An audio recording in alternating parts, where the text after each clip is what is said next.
Во Бугарија се одржува втор круг од председателските избори на кои се соочуваат актуелниот шеф на државата Румен Радев и професорот Анастас Герџиков, поддржан од коалицијата ГЕРБ-СДС, предводена од поранешниот премиер Борисов.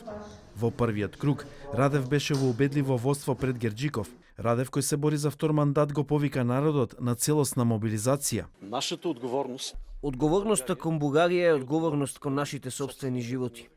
Сами да си ја одредиме нашата судбина и нашата иднина, а не да им даваме шанса на другите да одлучуваат место нас.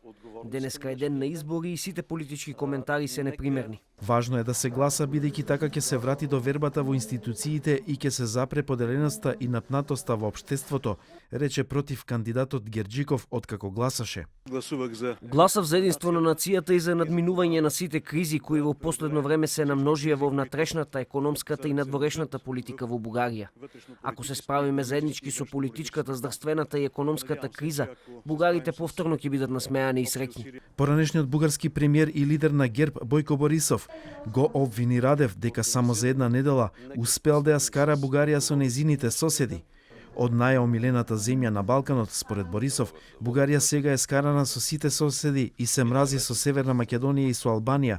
Се мрази Турција и постои реална закана од етнички конфликт и закана од илегални мигранти. Борисов истакна дека е срамно Радев доди на средбите на врвот на НАТО да ја раководи иницијативата Три мориња и да кажува потоа дека Крим и припаѓа на Русија. Предходно, за време на председателската дебата во пресред на вториот изборен круг, Радев предизвика дипломатски скандал со Украина откако рече дека Крим е руски.